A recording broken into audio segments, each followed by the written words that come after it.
Selamat berjumpa kembali dalam layanan audio Sahabat Seperjalanan. Hari ini adalah hari Selasa 10 Maret 2026. Tema renungan saat teduh kita dengan judul Manusia Bermimpi Jadi Allah. Firman Tuhan terambil dalam Yeremia 16 ayat 20 sampai 21. Dapatkah manusia membuat Allah bagi dirinya sendiri? Yang demikian bukan Allah. Sebab itu ketahuilah, aku mau memberitahukan kepada mereka. Sekali ini aku akan memberitahukan kepada mereka kekuasaanku dan keperkasaanku, supaya mereka tahu bahwa namaku Tuhan. Mari kita berdoa. Bapa yang di dalam sorga, biarlah kami belajar untuk menyadari kami manusia ciptaan Allah dan kami tidak bisa menjadi Allah. Dalam nama Tuhan Yesus kami berdoa. Amin. Shalom sahabat seperjalanan yang dikasihi Tuhan. Kekuasaan itu adalah sesuatu yang dikejar oleh manusia, sadar atau tidak sadar. Ingin menjadi yang terbaik dan memiliki segala sesuatu yang dimiliki Allah. Itu seringkali yang dikejar oleh manusia. Dan kalau manusia mengejar kekuasaan, mengejar pendidikan, mengejar pengaruh, mengejar kemudian berbagai macam gelar yang dikenakan kepada dirinya, mengejar pencapaian dan kesuksesan pada titik tertentu, seakan-akan dirinya sudah sangat di atas dan tidak ada lagi yang melebihi di atas, maka di sanalah godaan terbesar. Manusia ingin menjadi Allah buat dirinya sendiri. Dua ayat yang kita baca tadi, dapatkah manusia membuat Allah bagi dirinya sendiri? Yang demikian bukan Allah. Sebab itu ketahuilah, aku mau memberitahukan kepada mereka, sekali ini aku akan memberitahukan kepada mereka kekuasaanku dan keperkasaanku, supaya mereka tahu bahwa namaku Tuhan, bahwa namaku adalah Tuhan. Kalau kita melihat berbagai macam predikat Tuhan, El Shaddai, Adonai, Jehovah Jireh, kemudian Jehovah Nisi, adalah berkenaan dengan berbagai macam gambaran tentang kekuasaan Allah, Allah yang maha ada, Allah yang mencukupkan, Allah yang maha tahu, Allah yang maha kuasa, Allah yang maha hadir di mana-mana. Namun juga adalah Allah yang maha kasih, Allah yang maha pengampun, dan juga Allah sebagai hakim. Peran-peran Allah itu adalah tidak ada pihak manapun yang bisa melebihinya. Tak kala manusia kemudian diberikan kemampuan sebagaimana penjelasan di awal, dia bisa menjadi orang yang pandai karena belajar, dia bisa mencapai kekuasaan karena perjuangan dirinya, dan kemudian dia bisa mencapai berbagai macam hal kesuksesan karena memang dirinya berjuang, lalu lupa bahwa tatkala manusia punya kemampuan berjuang, manusia punya kemampuan berpikir, manusia punya kemampuan belajar, manusia punya kemampuan manajemen, mencapai sesuatu, menguasai sesuatu hal, sesungguhnya sumbernya berasal daripada Tuhan sendiri. Kalau kita belajar dari mana air, kita boleh berkata kita punya sungai, tapi sungai ada mata airnya.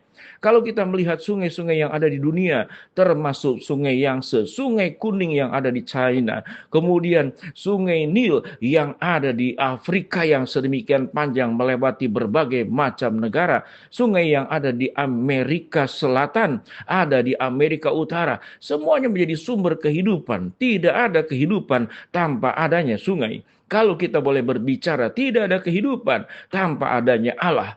Air adalah sesuatu yang sangat dibutuhkan. Sehingga Yesus berkata, akulah air hidup. Yesus berkata, aku adalah roti hidup. Yesus berkata, aku adalah pintu. Yesus berkata, aku adalah jalan kebenaran dan hidup. Segala sesuatu dimiliki oleh Allah. Dengan demikian, ada sebuah kesadaran yang perlu dipelajari oleh kita. Sewaktu kita melihat pasal 16 seluruh rangkaian ayat, di dalam kitab Yeremia ayat pertama sampai ke 21, diberikan tema hukuman Allah atas bangsa ini yang tidak setia, yang kemudian menyembah Allah dan lama-lama dirinya merasa dirinya sebagai Allah.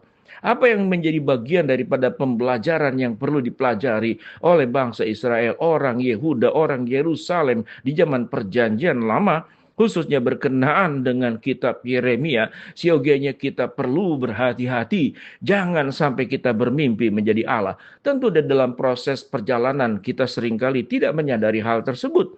Namun tatkala orang mulai memuji kita, tatkala orang membutuhkan kita, tatkala pengaruh kita itu punya kekuatan yang sangat luar biasa, sejarah dunia dan sejarah manusia mencatat mereka yang jadi raja, mereka yang menjadi tokoh, seringkali menciptakan patung untuk dirinya yang tinggi besar, lalu kita menikmati ada orang yang berlutut lalu menyembah kita. Itulah yang terjadi sepanjang sejarah hidup manusia.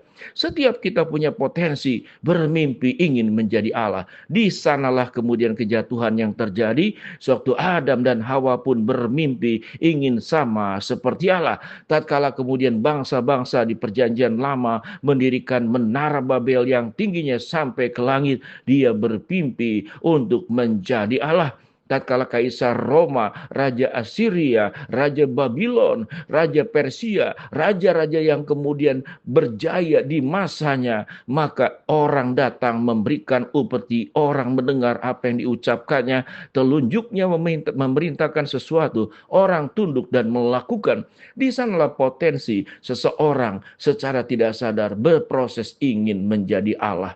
Kita seringkali menjadi Allah-Allah kecil dan ilah-ilah yang menjadikan diri kita yang disembah oleh diri sendiri dan orang lain meminta untuk menyembah kita. Pada titik inilah sahabat seperjalanan.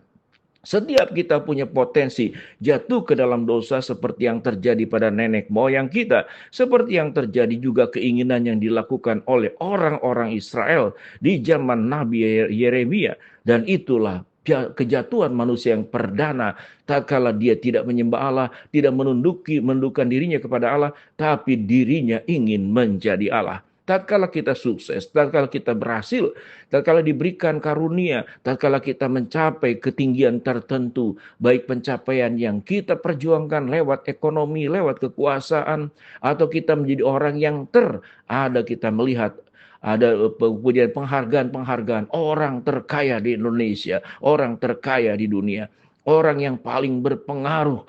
Kalau kita melihat kepada sejarah Perang Dunia Pertama, Kedua, Ketiga, atau bahkan lebih kuno, tatkala dia sudah menjajah wilayah yang sedemikian luas, tidak ada orang lagi yang berani menghadapinya. Di sanalah dirinya tergoda untuk dijadikan Allah oleh orang lain dan dirinya sendiri menganggap dirinya Allah. Sebagai orang yang punya kekuatan dan tidak ada yang melebihi dari apapun juga.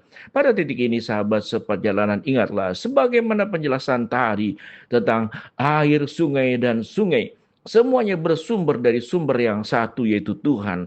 Kehidupan berkat yang sudah kita terima, nafas yang kita hirup dan kita buang, jantung yang berdetak, seluruh organ tubuh dalam diri kita yang berfungsi, khususnya otak yang diberikan kecerdasan, siogianya seluruhnya kita harus taruh di bawah kuasa Tuhan, di bawah kerendahan hatian yang harus kita miliki. Tidak ada sebuah kesuksesan atau gerakan kecil di alam semesta ini. Satu kata yang kita ucapkan lewat mulut, satu kata yang kita dengar lewat telinga, satu bentuk benda yang kita lihat lewat mata. Semuanya berasal dari Allah. Tatkala tangan kita bisa digerakkan, kemudian kaki kita bisa berjalan, semuanya berasal dari Allah.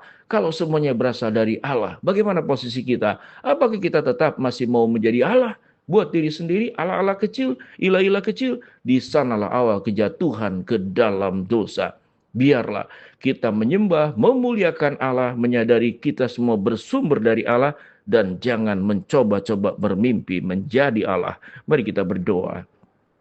Bapa dalam surga, terima kasih buat kebenaran firman Allah yang kami pelajari. Hamba-Mu berdoa buat sahabat seperjalanan yang sakit, Tuhan jamah sembuhkan, yang sedang menghadapi masalah, Tuhan bukakan jalan, yang sedang berdoa mengharapkan sesuatu, Tuhan kabulkan sesuai dengan waktu rencana Tuhan yang terbaik. Biarlah hidup kami hanya meninggikan, memuliakan Allah dan bukan menjadi Allah-Allah kecil. Dalam nama Tuhan Yesus kami berdoa.